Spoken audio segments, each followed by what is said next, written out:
for 8/15/2024 to order. Do I have a motion to begin? You don't need me to. Nope, okay. Okay. At this time, we'd like to take a pause for any public comment.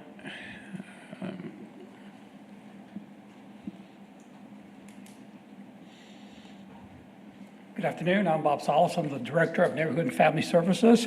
I want to let the board know that we are working on a temporary shelter in anticipation of the major renovation at the shelter. We have identified the location. We have developed the plans, and now we're in the permitting process. Hopefully, construction will begin sometime in a month or so. Okay. Awesome. That's great news. Thank you. All right. Any other comments at this time? I do have one item for public comment as well. Today, August 15th, as this airs live, is National Check the Chip Day. So if your pet is microchipped, or you want to make sure that it's microchipped, or you just want to make sure that the microchipped information is your current registration, for example, if you moved a couple years ago and you want to make sure that that address is accurate, definitely touch base with your microchip implant company. If you need help tracking down who that is, you're welcome to stop by the shelter anytime, Monday through Friday, 10 to 6. We're happy to walk you through that process and make sure that any microchip you have in any of your pets is current and accurate and up to date. And most microchip companies, when they update it, is only $13 to $15 max if they on that part, from what I've seen. Sure, and if you got your pet microchip through one of our clinics or they're at the shelter, it's through 24 Pet Connect, and you can just log in and change your information on your own, but we're happy to assist if you need it. Sweet. Does anyone else have any public comment at this time? Can I just ask a little more clarification on the first speaker? Where is that temporary shelter going to be? I'm new, so y'all probably know this. I don't, so. Let me get you some information. They want us to be careful of just public comment and not dialogue in this section, but I do think it's important for the group to get the most recent presentation we did on that. So if I can get that to you shortly. All right, that'll work. Could you get a couple of copies of that? Yeah, I'll send it out to the whole group. Thank you. Thank you. All right. Did you want to come up, sir? Jamal Shumpert, single member, district number 3. Today I'm up here talking about the leash ordinance, about where you can't have your dog on a leash more than 2 hours. I was up here last time talking about it, and like I said, I looked it up by the state of Texas, and you can have your dog on a leash all year round as long as you're not harming them and you're giving them water. But our problem is I think we're going too far, and it's becoming more of a problem with people getting bit. And if you had the leash law where maybe, you know, the aggressive breeds could be leashed longer than those 2 hours, you would probably see a lot lower on getting bit. And then sometimes you may have owners who just give up on dogs who run away so much, and their enclosure isn't just really good. So they'll sneak out and just say, hey man, this dog's run away 7 times. If he doesn't come back, we're not gonna get him. And now that's another problem on the city. So having that leash law, I think is effective. And I looked up why they might create a leash law where it's no longer than 2 hours. And it was because of like welfare reasons. And in San Angelo, if you have your dog on a leash more than 2 hours, your neighbor or somebody is definitely gonna go by there and call or say something. And beyond that, when it comes to dogs in the park and homeless people, maybe we could create a fund to give them leashes. You know, they can't afford leashes, and their dogs run around free in the in the Bosque area. I guess that's about it. Thank you. All right, thank you. All right. Is there anyone else wants to make a public comment at this time? Okay, all right. So looks like we're going to go ahead and move on to our next agenda item. We're going to consider approving the April 18th Shelter Advisory Board regular meeting minutes. Do you have a motion to approve? The consent agenda is listed as a slate that we can take both those items together. Sorry. If we want to move it off consent agenda for any discussion, we sure can. Okay. But as it stands, we can consider both of those items at the same time. Okay. And then do we also want to go ahead and approve the consideration for the revised animal shelter committee bylaws as well? If a committee member would like to move that to regular agenda, we can, I would like to meet, just simply because I'm new and I'd like to ask some questions. for sure. Perfect. Okay. Do I have a second? If you want to take a motion on the consent agenda Sorry, as it remains. Can I have a motion to approve those items and transfer that one item to the regular agenda? I'll make a Correct. motion. Okay. Anyone second? I'll second the motion to leave A on the consent agenda and move B to the regular agenda. All right. All in favor? Aye. Aye. Any against? Okay. Items approved, and moving on to moving item B to the from the consent agenda to the regular agenda. So do we want to start with item B from the consent agenda first, or do we want to move on to the monthly shelter performance? We'll do bylaws next, since it's Bylaws. listed next on the agenda. Okay, just wanted to ask since I didn't know if the presentation had any changes. And I can do an overview if you have specific questions. It's your preference. I looked at it, and thank you for sending that to me. And again, I'm new, so y'all may probably discuss this ad infinitum, and I'm sorry. Why are you changing the quorum number? Because you changed the quorum number, if I understood correctly, to 3. And that's not even a majority of the committee, so I'm just trying to understand the basis of changing a quorum. I would think that you would need to have at least, just good governance, that you would need a majority of whatever committee to be the quorum. I know on the Fort board, we have sometimes struggled and had to wait 15 minutes for somebody to show up, so we would have a quorum, but nonetheless, I still think, and am I wrong? Did y'all change it to 3? Or is it changed in the presentation? Not that y'all did it, but is it changed in the presentation? That's a really good question, and I apologize that I wasn't clear enough in the background that there is a bit of history to this item. So the state requires us to meet 3 times annually, and under the previous bylaws, that was 4 members, and we struggled to do that in 2023. We're actually non-compliant with state law. We did not meet 3 times, and so there was a previous agenda item before this committee to reduce the committee size, but that is declined, that is no longer happening. And so in the memo, the cover memo, we referenced that old presentation, and I apologize that in the actual bylaws before you, it clarifies that it is 7 members and 7 members, and 4 members shall constitute a quorum. So it's Okay, that thank last you, because I paragraph. just thought moving it to 3 for a quorum was probably just not a wise decision. Well, I mean, you need to have a majority of your committee. I didn't realize y'all had, I didn't realize you struggled to get a quorum here, but again, after seeing the Fort and seeing how they've struggled sometimes, and we've had to wait for people to show up. I know that everybody has conflicts and everybody Yeah. has, so y'all gotta send me a reminder, because sometimes I just forget stuff. Well, and everyone's busy, yeah. Oh, yeah, So I definitely. apologize for the confusion, and appreciate that we could move this to regular to clarify that this is not changing the committee makeup at all, that we're maintaining and staying at 7 members with the 4 state-required members, the 3 at-large members, and that the quorum is required to be 4 members to even call the meeting to order or do any business in the public meeting. Okay, well, that was my only question. I was just concerned about the quorum number. Yes, ma'am. And, yeah, that was, I think maybe last meeting or something along that, we had, the presentation to council had been rejected, and then, so we were kept to that size. And then we were fortunate enough to gain quite a few new members, which has been really grateful. So Yeah. grateful that y'all showed up to. Yes, thank you all for agreeing to serve. All right. So now do we go ahead and move on to item A of the regular agenda? I'll need minuted action to consider the bylaws if there's someone willing to Sure. support approval. Do I have an action to support the bylaws as presented? Great.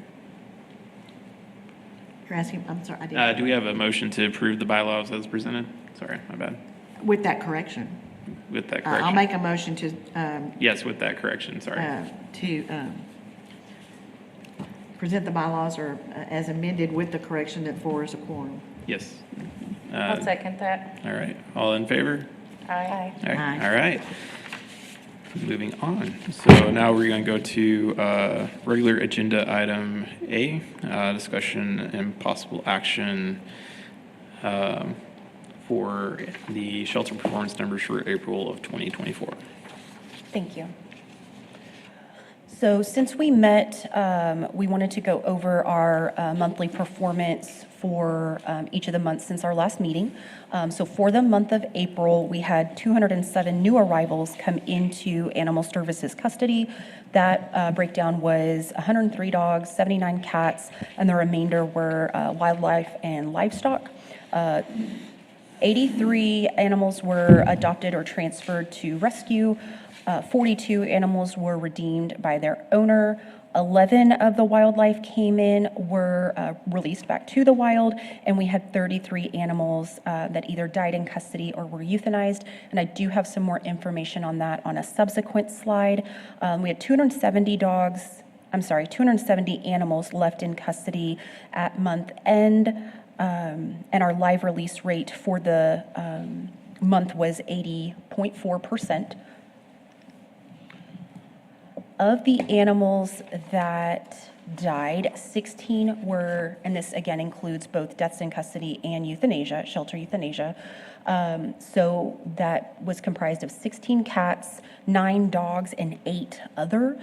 We had 4 raccoons, 3 skunks, and 1 possum come in beyond rehab. We do work with rehabilitators who are duly licensed by the state, but these were 8 animals that were beyond any kind of treatment or rehab that was available. In the raccoons, we do see canine distemper, that was a good bit of that. And then these skunks, those were all animals that were injured that could not be released. And do we send all those raccoons that have the distemper, because I know that can appear similar to rabies, do we send all those off for rabies testing in each case, or do we just only do that if it's a bite? That's a good point. That to clarify, there's not a real reliable distemper test, and we would want to prioritize staff safety for testing any wild animal. And so when I said distemper, and what I meant to say was they were showing signs consistent with distemper. If they're acting neurologic and having the twitchy and the unexplained paralysis, we will consider rabies testing as well, because that is a concern if there was exposure to a person or other animal. So if we just find a raccoon, or it's called in that, hey, this raccoon looks sick, and we respond, if nobody handled it with bare hands, if no dog attacked it, anything like that, we would simply euthanize and dispose of the animal. But if there was any exposure to any other animals or people, or a concern, for example, in the past we've had such an animal near like a school or daycare, we may just want to go ahead and test to be extra cautious, but it's not our standard practice to test for rabies if there was no known exposure. Fair enough. Okay. All right. Another way to break down the number of animals deceased, 28 were sick or injured, and 5 were aggressive dogs. Our live release rate by type is listed here. Of course, the bulk of the animals leaving are 40% transfers out to local rescue, which is by and large our partnership with Concho Valley Paws. So that's animals being transferred to them for foster, adoption, medical treatment, anything like that. Is that a pretty low number for adoptions? I mean, I realize you transfer them over to another entity, but when you have 0.5% adoptions? So that's non-cat and dog. So the city, on our side, we do the adoptions for any animal that's not a cat or dog, mostly livestock. So Like chickens, horses? goats, if we had horses, yeah. And so so the 40% transferred out includes all cats and dogs going to adoption. Okay, thank you. Yes, I'm of new. course. I'll keep No, asking it's y'all. definitely, good that's questions. definitely a good question, and definitely a good. Are all of the transfers Is the first transfer always to Concho Valley Paws, or do you include other rescue groups? No, other rescues are included in that, and so if another entity, now Concho Valley Paws does coordinate any rescue transfer, so if there is another entity pulling, we do outcome that to, whoever's taking the animal, but it is maybe a dozen a year of the hundreds of animals that are transferred out. It's by and large, the majority of that is to Concho Valley Paws. And is there any breed-specific outreach Absolutely, yeah. from the animal shelter? For example, being a border collie, greyhound, Labrador, That is part of the work that Concho Valley Paws provides for us. So if I have a good-looking Doberman, for example, come in, Jen and her team are going to work ahead of time and say, once this animal's off its stray release, is it eligible? Is this an animal y'all are willing to take? And they leave no stone unturned with all of that. We also offer it as a first response to somebody wanting to own or surrender their pet. So if somebody is saying, look, I've got a purebred Shih Tzu that I can't have anymore, we recommend, reaching out to the breeder where you originally bought it, or a pure breed rescue, because we exist to serve the most vulnerable pets and people. And if there is a pure breed rescue out there, that is, a first response and gets a lot more information to the pure breed rescue as far as this pet's medical background, demeanor, any of that. So we work closely with pure breed rescues, but they're full and have to say no a lot, but we always ask. How do I turn this? You're good. Does Concho Valley Paws offer transport to rescues outside of San Angelo? And are we partnering with any of the statewide or even national organizations like a boxer rescue, for example, or do we only do that in San Angelo? No, we transfer to any state that will take them. Okay. We also go out of the country, just wherever we can get them, we move them. Awesome, thank you. I'm sorry, I didn't catch that, ma'am. Yeah, we transfer out of state and out of country, and just wherever we can find places for animals, we'll go. Yeah, you make a very good point. And as some years back, I moved here from the Chicago area, and I was involved with a couple of rescue groups there.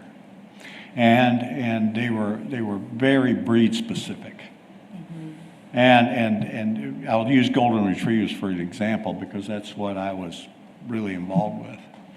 But the two groups that I was involved with in the Chicago area would absorb golden retrievers like a sponge. They didn't care where they came from. As a matter of fact, they even took some from Puerto Rico and Haiti. So there's no doubt in my mind that they would be interested in San Angelo. Yeah, we typically don't have any issue finding a purebred dog a home, a rescue, a home, or anything. I mean, as soon as a golden retriever hits the website, we've got 200 people that want the dog. We don't always do straight adoptions, and sometimes we prefer to transfer to another rescue, just depending on what the issue is, health, all of that of the animal. But yeah, no, purebred animals are not San Angelo's problem. Yeah, and to carry that thought forward just a little bit further, the guy I live with came from Border Collie Rescue and Rehab, and I picked him up in Dallas. Yeah. And so there's. I just wondered if there were if what I mentioned the other rescue groups, and honestly I don't know if the other rescue groups locally are really breed specific. I don't know that other than the one I dealt with. There are some, but Yeah. And so I just wondered if maybe if there was more, if they understood that they had a direct connection. I'm not putting paws down at all. I think y'all do fantastic work. I can't praise you enough. I'm just saying that might be simpler for someone just to, go straight to source. yeah. I think that's happening at the fullest I think that's a extent. lot of the reason that we encourage people to reach out to purebred rescues. If they have a purebred, they need to rehome first because, they'll take them very quickly. It's an easy transaction, and you don't need our bureaucracy involved in it. Okay, all right, fair, I get it. Also for April, the operations in field services included 479 total cases. 270 of those were ASOs responding to stray or at-large animals. 87 were different forms of enforcement and follow-up checks on compliance. 55 of the cases in April were wildlife relocation. 41 were bite investigations, which is our most time, takes the most, our biggest investment in time for investigations. 21 were transports, and that includes, for example, deceased animal pickup. And then 5 were either owner released or court seizures to intake in the field. So 479 total cases worked in April. And how long would you say that a bite case would take to work on average? So for a bite case, the initial response to collect evidence, to post the legal notices for requirement for quarantine, is going to take about an hour for that initial investment.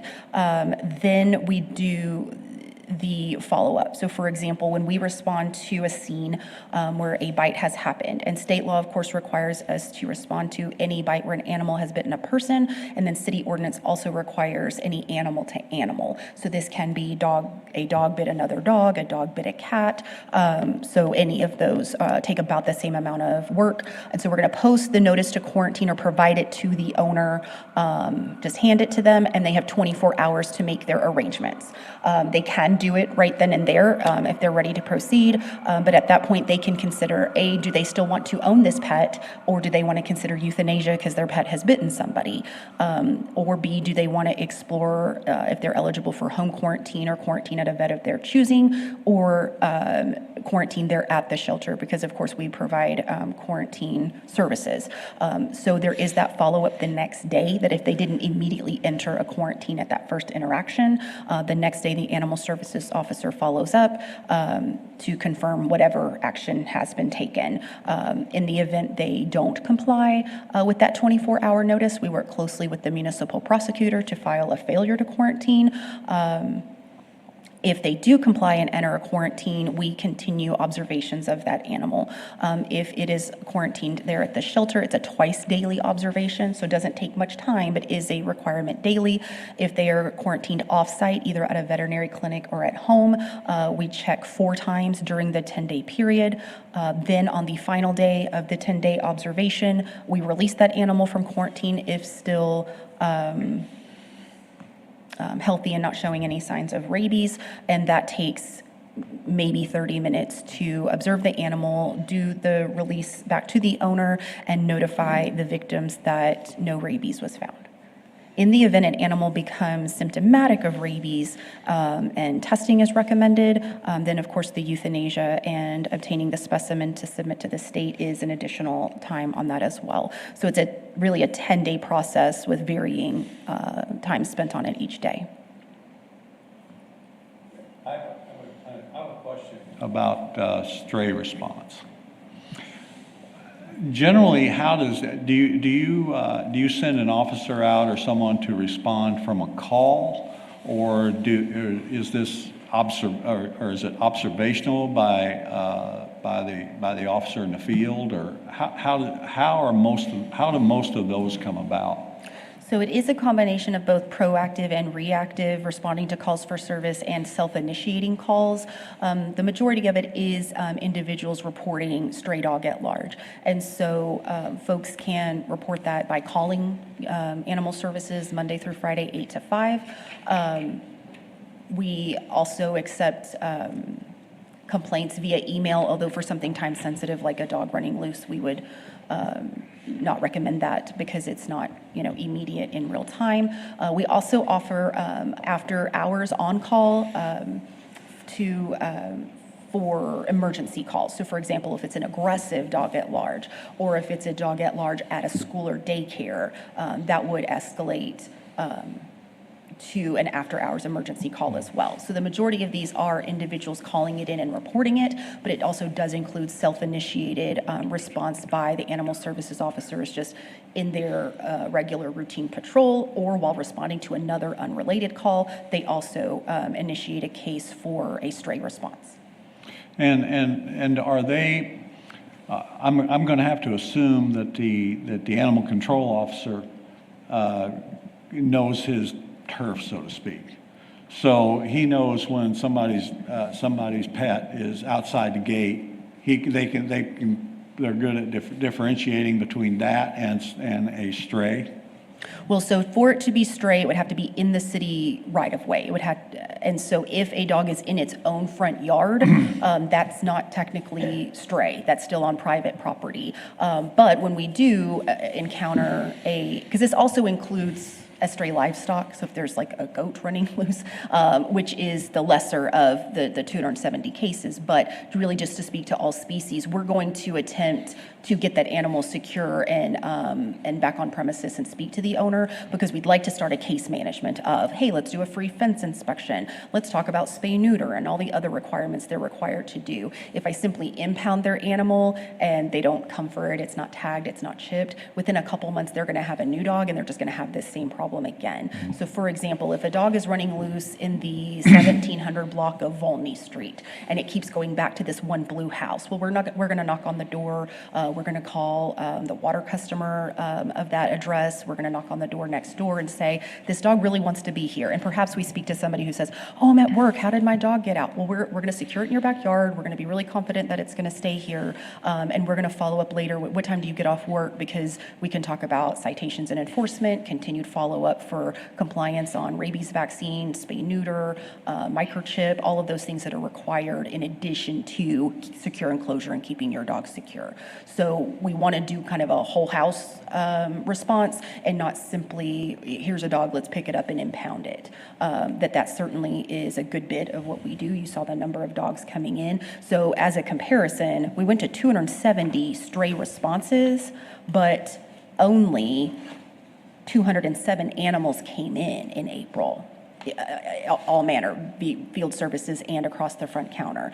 And so there's a lot of that management happening at the household level. There's also a lot of, we get the call for stray animal, we respond, and the animal's no longer stray, no longer running loose, we can't find it, or the owner's already secured it. That you can run the gamut of outcomes once we start a case. But this is simply documents that an ASO received a call or created a call and had a response. One of the first things I noticed when I moved here, because I was keen on that, was the amount of loose roaming animals in the San Angelo area. I mean, I lived in the neighborhood I lived in. Everybody had a dog. And rarely there was a dog out. I mean, it was an accident if it happened, you know. I have a relationship with a local rail port. Out of that facility, we have rehomed 5 dogs.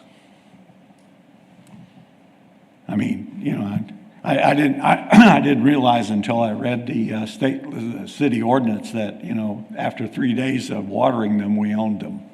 But we rehomed 5 out of there. What used to, and it's been several years ago, if y'all picked up a stray, or the city picked up a stray, and the owner didn't come for it within 72 hours, then whether y'all did it or not, y'all, I mean, the pound, did it or not, they could euthanize the animal. Is that still your policy? Well, it's still allowed, but we do pursue all life-saving opportunities first, like reaching out to pure breed rescue, all breed rescue.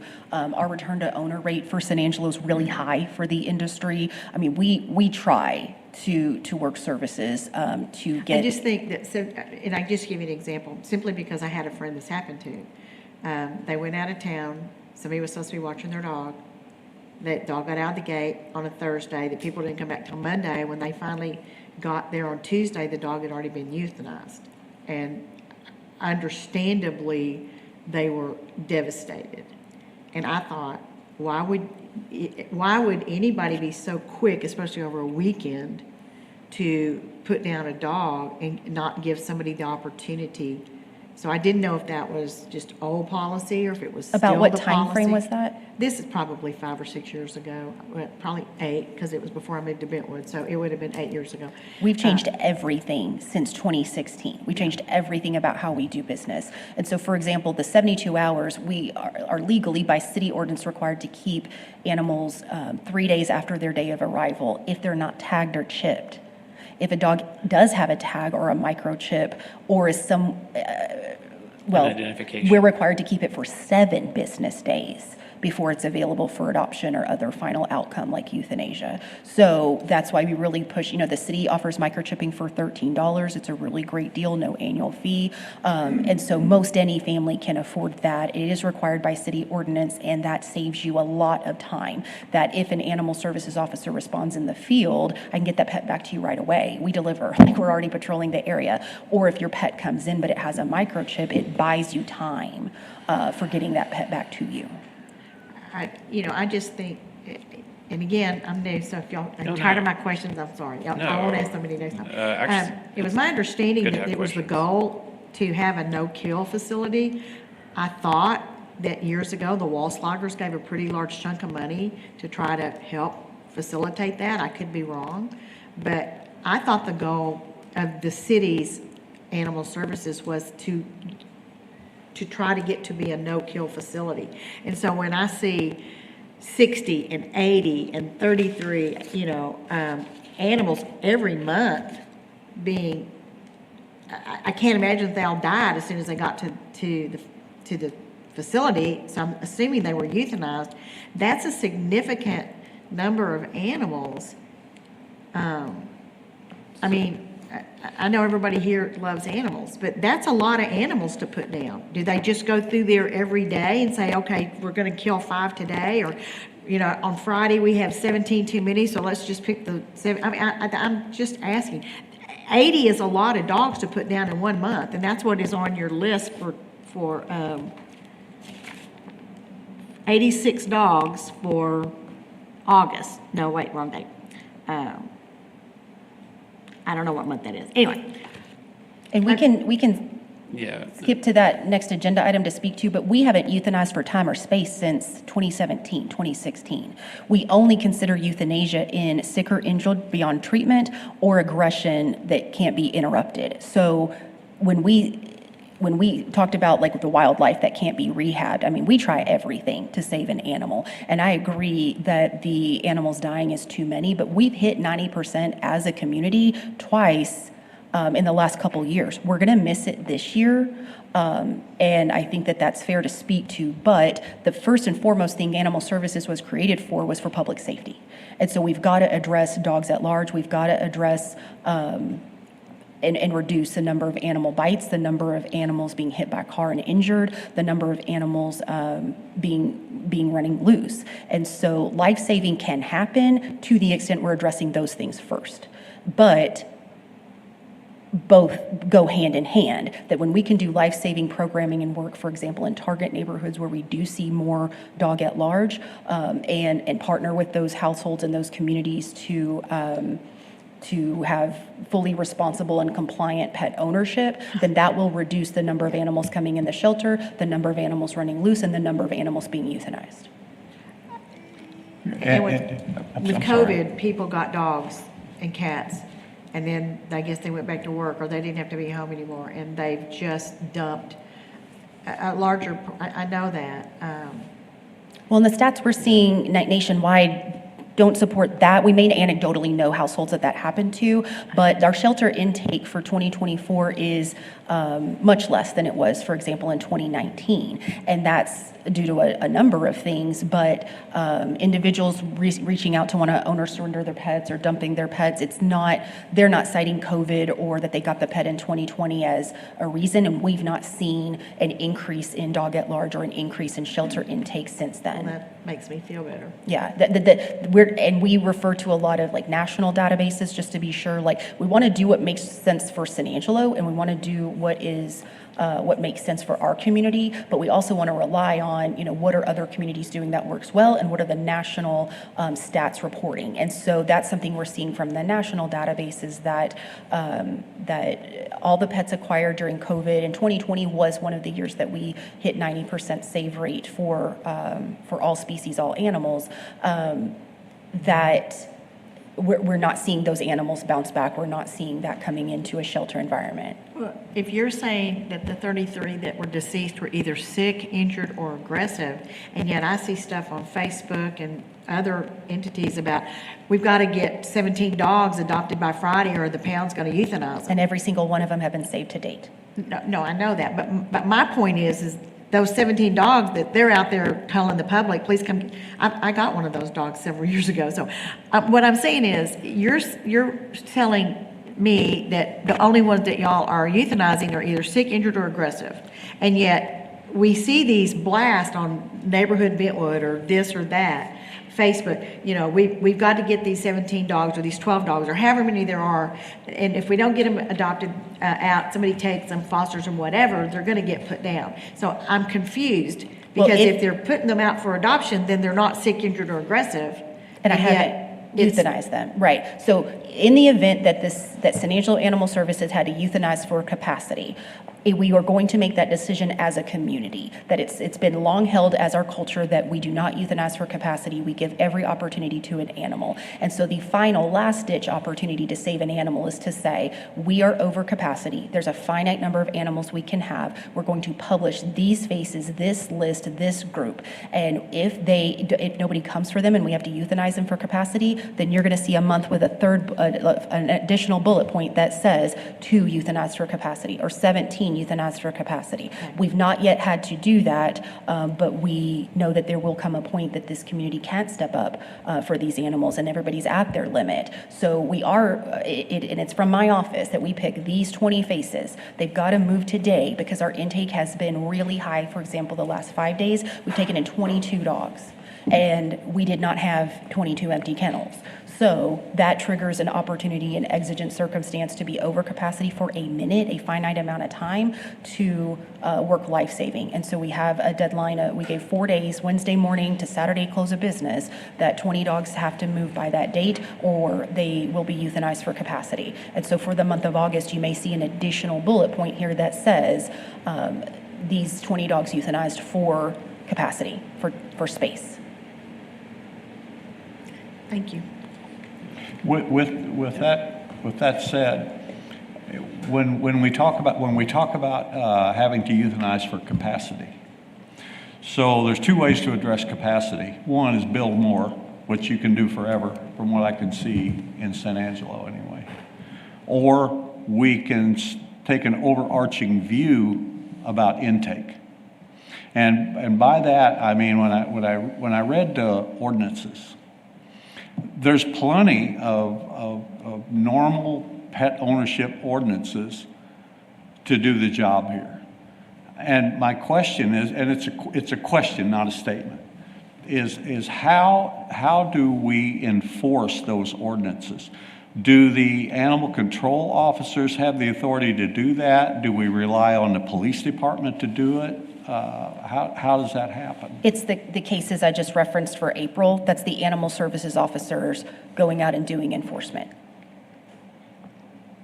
So is that person, and I'm going to use the wrong word, but is that person deputized? I mean, is that They're person sworn in by the municipal court, and they hold a state license for animal control certification. Do they have the authority to issue a citation? Yes, we issue citations. I mean, do they? Yes, On site? yes. Okay, very good. So I think the unfortunate part of all animal-related problems is it's all secondary enforcement. They actually have to come in contact with the animals before anything can be done. We can't just go knock on doors and say, hey, is your pet fixed? Kind of thing. So in order to issue citations, or even if you know your neighbors 3 streets down have puppies in their backyard and they're going to be at the shelter next month, they have to come in contact with them through either a complaint or a bite or a dog at large or something of that sort. So everything is secondary enforcement. And that's probably, takes me to my point. Would it be a fair statement to say that an animal control officer in San Angelo has the same basic authority as a game warden? Absolutely not. No. Why is that? The game warden has more authority than probably almost any law Then, enforcement. yeah, even a San Angelo They can police do a lot of officer. things that police officers can't do. Well, my point with that was that the police department they have a level of authority that is well respected by our population, me included. Does an animal control officer carry that kind of authority? No. No. And so there's really, other than, and I have no idea what the fine structure is. I mean, I don't know. I hope I never find out. But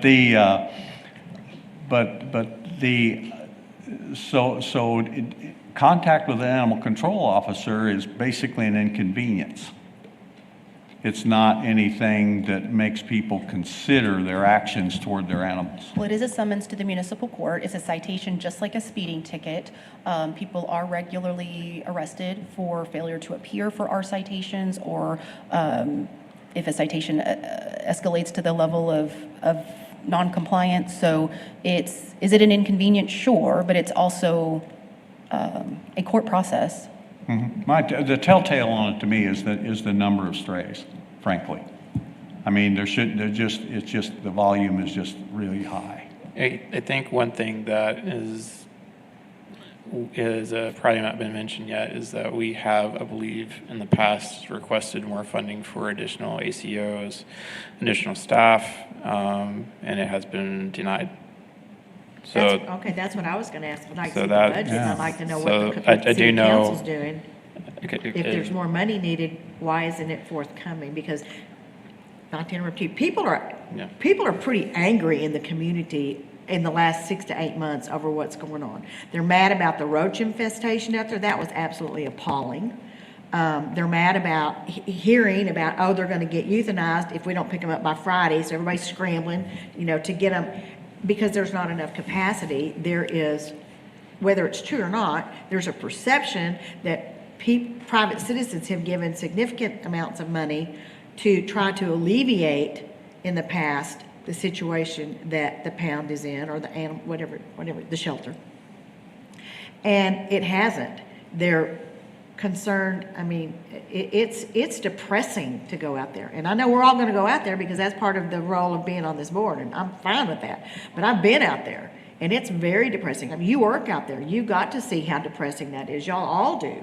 And the fact that city council been out there, because every one of them should have gone out there in that roach infestation and seen what those dogs and animals were required to live in, because it bordered on criminal.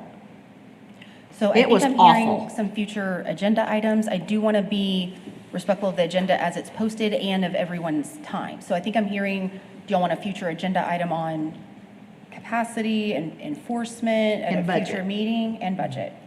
Thank you. And thank you for keeping us back on track. no problem. If you want to, Okay. Or another one about barriers and access barriers for community members to access services. I'd like a larger discussion about that. Okay. All right. So, do we approve the? it doesn't require minuted action. Okay, good deal. Let's move on to the next agenda item, discussion for the May 2024 numbers. So May's intake did increase to 264 animals. That is quite common for this season, as kitten season started in earnest. So the intake was 106 dogs and 114 cats, and the remainder was wildlife and livestock. 108 were adopted or transferred out, 64 redeemed by owner, and 50 deceased, with a live release rate of 78.3%. The biggest issue You'll see this in May and even worse in June was panleukopenia in cats. The number of young kittens coming in with feline parvo started really affecting the shelter numbers in May and continued into June. So that is why you see that large number of cats dying there. So another way to break down those 50 deceased animals, 37 were sick or injured beyond treatment and 13 were aggressive. So we're sitting at, for the year, 19.8% of our animals are deceased. For May's field services, we had 413 cases, 223 were a stray response, so real similar to the prior month. 76 were enforcement and rechecks, so that is enforcing local ordinance, writing tickets, all of that. 33 were wildlife relocations, picking up trapped skunks, raccoons, possums. We had 38 bite investigations, so very similar to the prior month. 37 transports, like deceased animal pickup, and then 6 owner released and seized intake for the month of May. All right. Any questions over this item? Or any other comments? Okay. Let's go ahead and move on to the June 2024 numbers as well. All right, so our intake for June was at 214 animals, about 100 dogs, 100 cats. Oh, no. I think I missed it too. He was bringing up, would there be public comment on each one? I think I got into He the did ask for that, but we can discussion back up. Yeah. Okay. Any public comment? Yeah, we can do it after each one, however you want to do. I think I got into the discussion and forgot to Dr. Schulte mention did, that. but we can go back, or we can do it for June. Okay. So June, we had 86 animals that died or were euthanized.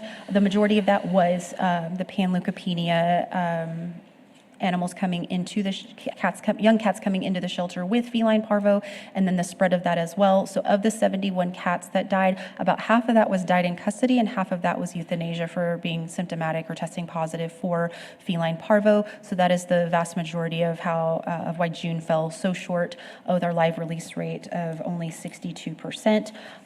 Another way to break that down is 78 of those animals died because they were sick or injured, and 8 were aggressive. And so that did increase our deceased from the prior month to almost 22%. And then field services, similar intake, similar stray response. Enforcement and rechecks were up to almost 100. Wildlife decreased a bit. Bite investigations about the same. Transports about the same, and then 3 owner released or seized intake in the field. We had a small cruelty case that we worked in June and impounded those animals under court order. So that is your June. Okay. On the transports, volunteers. Is it No, two these are paws all or- animal services officers' cases and response in the field. I'm sorry, say it again, I missed it. This slide is depicting animal services officers' cases and responses in the field, in neighborhoods. Oh, bring an animal in.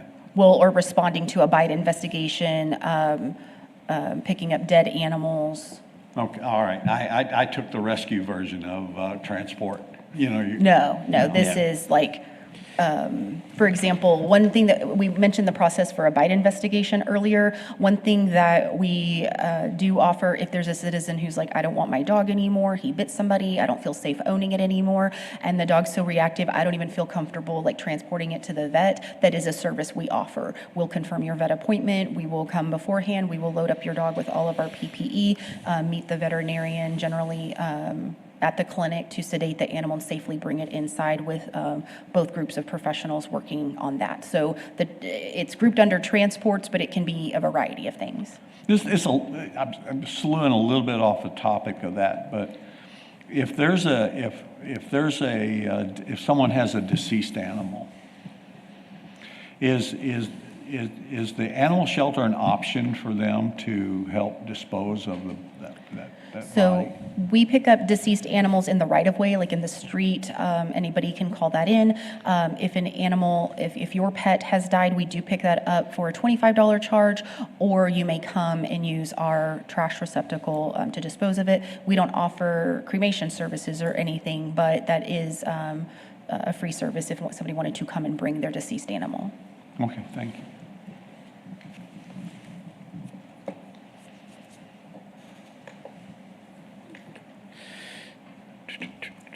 Okay, at this time, do we have any public comment?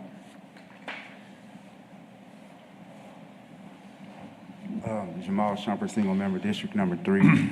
I just wanted to mention that when it comes to those diseases that happen, a high number of pets dying, maybe it's because we're not testing every pet. One time I saw on their wildlife it was like 9 or 11 pets. If we test those 11 pets for rabies at least, or more than rabies, we might could find out if we're getting a disease in there and causing all those other animals to die. But that is kind of one of the priorities for the animal shelter is for safety and health. So I do think we should test every animal for the least rabies, at least. Thank you. Wildlife. That's what thank you. So, if we tested every animal for rabies, we would euthanize 100%. He's saying wildlife. Oh, sorry, wildlife, my bad. But there is cost involved with that. So that would be something that I'd have to look at as far as budget, I believe. And then some diseases, as far as testing goes, such as parvo and distemper, those are viral diseases. They can test negative upon intake, and within the next 7 to 14 days can turn positive. So unfortunately, there's still always going to be a degree of risk. And it is not common practice in protocols for shelter medicine to test everything upon intake unless they're suspicious at that time. So just to give you a little information on that. Okay, any more public comment at this time? Okay, all right, moving on to shelter numbers for July of 2024. So July intake was at 225 animals, 113 dogs, and 88 cats. So we saw a bit of relief as kitten season waned a bit in July. We also had 23 wildlife impounded and 1 livestock. We had a loose goat come in. So 103 animals were adopted or rescue transferred. Owner redemptions were down to 32. Just a tough time getting pets back to people. 21 animals were wildlife released. We had 60 deceased, so another tough month with 295 animals left in custody. Under our purview, that was 178 dogs and 117 cats. And then 72% of animals were released alive. So a big improvement from June. Of those 60 animals that died, 34 were cats, 24 were dogs, and 2 were possums that came in that were injured. Another way to break that down is 45 of those animals were sick or injured beyond treatment. So we did see our year-to-date outcomes by type, that deceased item there that we're always watching so closely that, of course, our aim is to have that at about 10%, that 90% of our animals are leaving by live methods and 10% or less are dying in custody or being euthanized, and we are sitting at 22% for the year as of end of July. So it's been a tough year for performance on that route. 4 field services cases. Animal services had 256 stray responses, 50 enforcement and rechecks, 41 wildlife relocations, so a bit up on that category, 54 bite investigations, only 6 transports, so a big decrease there, and 4 either owner released in the field or seized intake under court order. Investigations include the police department or just the animal control officer? Just animal services officers.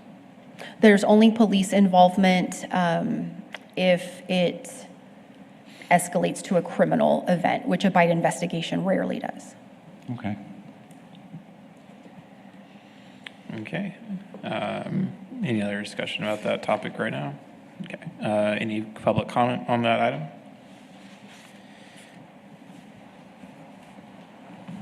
I see that y'all do have a lot of wildlife y'all are relocating. I'm not sure, I couldn't find if y'all are accepting a wildlife relocation fee.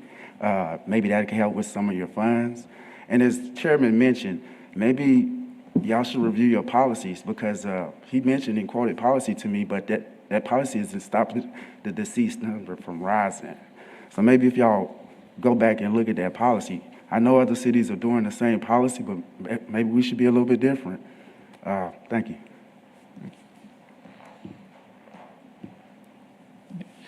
All right. Any other public comment at this time? Okay. Any follow-up or administrative issues?